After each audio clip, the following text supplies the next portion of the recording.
ಇವತ್ತು ಕರ್ನಾಟಕ ಸರ್ಕಾರದ ಅರಣ್ಯ ಇಲಾಖೆ ಮತ್ತು ಪೊಲ್ಯೂಷನ್ ಕಂಟ್ರೋಲ್ ಮಾಲಿನ್ಯ ಮಂಡಳಿ ಜೊತೆ ಸೇರಿ 5ನೇ ತಾರೀಕು ವಿಶ್ವ ಪರಿಸರ ದಿನ ಆಚರಣೆ ಮಾಡಬೇಕಾಗಿತ್ತು. ಕಾರಣದಿಂದ ಮುಂದೂಡಿದು ಇವತ್ತು ನಾವು ಆಚರಣೆ ಮಾಡ್ತಾ ಇದ್ದೇವೆ. ಈ ವರ್ಷದ ಮೂಲ ಸಂದೇಶ ಪ್ಲಾಸ್ಟಿಕ್ ಅನ್ನು ನಿಷೇಧಿಸಬೇಕು ಅನ್ನೋದು ಕೂಡ ಇವತ್ತಿನ ಸಂದೇಶ. ನೀರು, ಪರಿಸರವನ್ನ, ಮಾಲಿನ್ಯವನ್ನ ನಾವೆಲ್ಲ ಕಾಪಾಡಬೇಕು ಅನ್ನೋ ದೃಷ್ಟಿಯಿಂದ ಈ ಜಾಗೃತಿ ಮೂಡಿಸುವಂಥ ಕೆಲಸ ನಾವು ಮಾಡಿದ್ದೇವೆ. ಇವತ್ತು ಸುಮಾರು 5,000ಕ್ಕೂ ಹೆಚ್ಚು ನಮ್ಮ ಸ್ಕೌಟ್ ಅಂಡ್ ಗೈಡ್ ಮಕ್ಕಳು ಬಂದು ಪಾರ್ಟಿಸಿಪೇಟ್ ಮಾಡಿ ಈ ಒಂದು ವಿಧಾನಸೌಧದ ಸುತ್ತಲೂ ಕೂಡ ಒಂದು ನಡಿಗೆಯನ್ನು ಮಾಡಿ ಎಲ್ಲ ಜನರಿಗೆ ಒಂದು ಸಂದೇಶವನ್ನು ಕಳಿಸುವಂಥ ಕೆಲಸ ಮಾಡ್ತಾ ಇದ್ದೇವೆ. ಎಲ್ಲ ಶಾಲೆಗಳಲ್ಲೂ ಕೂಡ ಒಂದು ಕ್ಲೈಮೇಟ್ ಕ್ಲಬ್ ಸ್ಥಾಪನೆ ಮಾಡಬೇಕು ಅಂತ ಈಗಾಗಲೇ ನಾನು ಸಂದೇಶವನ್ನು ಕಳಿಸಿದ್ದೇನೆ. ಘೋಷಣೆಯನ್ನು ಕೂಡ ನಾವು ಮಾಡಿದ್ದೇವೆ. ಪರಿಸರವನ್ನು ಉಳಿಸಬೇಕು. ಪ್ರತಿಯೊಂದು ಮಗು ಕೂಡ ಶಾಲೆ ವಿದ್ಯಾರ್ಥಿಗಳು ಒಂದೊಂದು ಮರವನ್ನು ಆರೋಪ ಮಾಡಬೇಕು ಅಂತ ಕೂಡ ಎಲ್ಲ ವಿದ್ಯಾಸಂಸ್ಥೆಗಳಿಗೆ ನಾವು ಸೂಚನೆಯನ್ನು ಕೂಡ ನಾವು ಕೊಟ್ಟಿದ್ದೇವೆ. ಈಗಾಗಲೇ ಸುಮಾರು 50,000 ಮಕ್ಕಳು ಅಡಾಪ್ಟ್ ಮಾಡ್ಕೊಂಡಿದ್ದಾರೆ. ಸೊ ಅವ್ರ ಜೊತೆ ಫೋಟೋ ಇಟ್ಕೊಳ್ಬೇಕು, ಅದನ್ನು ಮಕ್ಕಳ ಜೊತೆ ಅದನ್ನು ಕಾಪಾಡಬೇಕು ಅಂತ ಕೂಡ ತಿಳಿಸಿದ್ದೇವೆ. ಈ ಮಾಲಿನ್ಯ ಮಂಡಳಿಯರು ಅನೇಕ ಹೊಸ ಕಾರ್ಯಕ್ರಮವನ್ನು ರೂಪಿಸಿದ್ದಾರೆ. Greener Bangalore, blue Bangalore.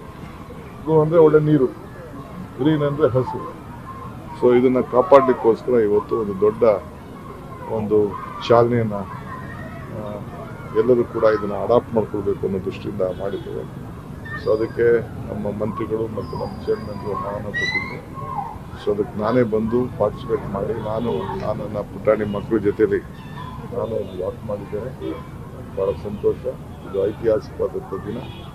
ಎಲ್ಲ ರಾಜ್ಯದ ಎಲ್ಲ ಮಹಾಜನತೆಗೆ ನಾನು ರಿಕ್ವೆಸ್ಟ್ ಮಾಡ್ತೀನಿ, ಹಸಿರು ಕಾಪಾಡಬೇಕು. ಹಸಿರು ಇಲ್ಲ ಅಂದರೆ ನಮಗೆ ಮಳೆ ಇಲ್ಲ, ಪರಿಸರ ಇಲ್ಲ ಅಂತಂದರೆ ನಮ್ಮ ಪ್ರಕೃತಿ, ಈ ವಿಶೇಷವಾಗಿ ನಮ್ಮ ಕರ್ನಾಟಕದ ಒಂದು ದೊಡ್ಡ ಆಸ್ತಿ ನಮ್ಮ ಪ್ರಕೃತಿ, ಗ್ರೀನ್ರಿ ಇವೆಲ್ಲ ಇದೆ. ನಾವೆಲ್ಲ ಸೇರಿ ಒಟ್ಟಿಗೆ ನಾವು ಕಾಪಾಡೋಣ, ಎಲ್ಲರೂ ಕೂಡ ಸಹಕಾರ ಮಾಡಬೇಕು.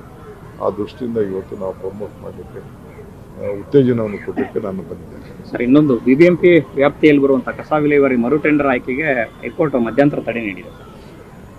ಸರಿ ನೋಡಿಯಪ್ಪ, ಕ್ಲೀನ್ ಮಾಡಲಿಲ್ಲ ಅಂದ್ರೆ ಹೆಂಗೆ? ಹೈಕೋರ್ಟೇ ಹೋಗಿ ಇದನ್ನು ಮಾಡಿದೆ. ನಾನು ಅದನ್ನು ಚೆಕ್ ಮಾಡ್ತೀನಿ, ಏನಾಗಿದೆ ಅಂತ ಅಂದ್ಬಿಟ್ಟು ನಾವು ಚೆಕ್ ಮಾಡ್ತೀವಿ. ನಾನು ಕೋರ್ಟ್ ಬಗ್ಗೆ ಕಾಮೆಂಟ್ ಮಾಡೋಕ್ಕೆ ನಾನು ಹೋಗೋದಿಲ್ಲ.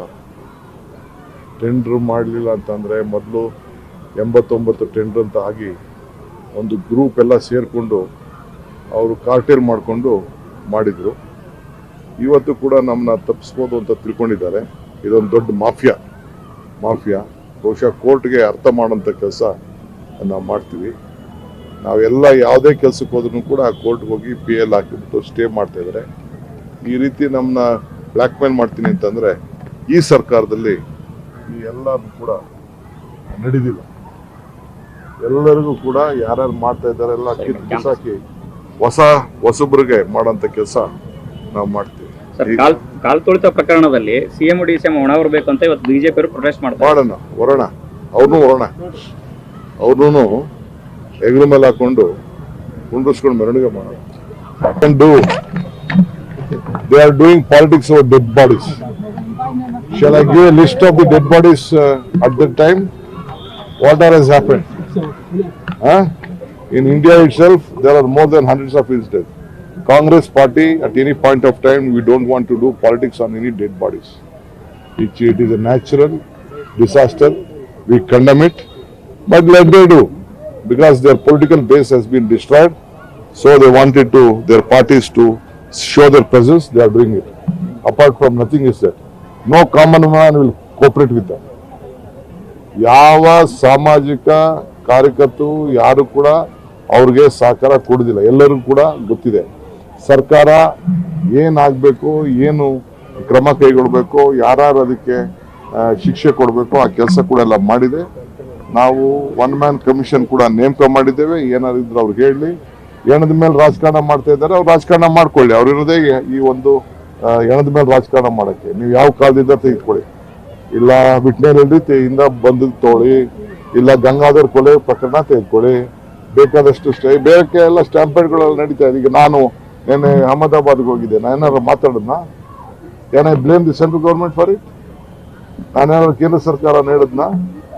ಇಲ್ಲ ಅಂದ್ರೆ ಇದಕ್ಕೆ ಏನ್ ಹೇಳ್ತೀರಿ ನೀವು? ಬೇರೆ ಬೇರೆ ಎಲ್ಲ ನಡೆದಂತ UP ಇರ್ಬೋದು, ರೈಲ್ವೆ ಸ್ಟೇಷನ್ಗಳಿರ್ಬೋದು, ಬೇರೆ ಕಡೆ ದೇವಸ್ಥಾನದಲ್ಲಿ, ಅಲ್ಲಿ ಯಾವುದೋ ಒಂದು ದೇವಸ್ಥಾನ ಧಾರ್ಮಿಕವಾದಂತ UP ಸುಮಾರು 100 ಜನ ಸತ್ತೋಗ್ಬಿಟ್ಟಲ್ಲ.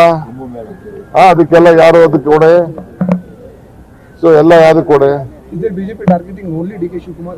ಅವ್ರಿಗೆ ನಾ ಹಿಂದೆ ಹೇಳಿದ್ದೇನಲ್ಲ, more strong more enemies, less strong less enemies, no strong no enemies. ಅವ್ರಿಗೆ ನಮ್ ಕಂಡ್ರೆ ಭಯ. ಆ ಭಯಕ್ಕೆ ಪಾಪ ಏನೇನು ಅಂತ ಅಂದ್ಬಿಟ್ಟು ಮಾಡ್ತಾ ಇದ್ದಾರೆ. ತಲೆ ಕೆಡ್ಸ್ಕೋಬೇಡಿ, ನೀವು ನನ್ನ ಜೊತೆ ಇರಿ. 28ಕ್ಕೆ ತಿರ್ಗಾ ವಿಧಾನಸೌಧದಲ್ಲಿ ಪ್ರಮಾಣ ವಚನ ಸ್ವೀಕಾರ ಮಾಡ್ತೀವಿ. ನಡೀರಿ. ಅದು ಸಿಎಂ ಸರ್ ಪ್ರಮಾಣ ಕಾಂಗ್ರೆಸ್ ಗವರ್ಮೆಂಟ್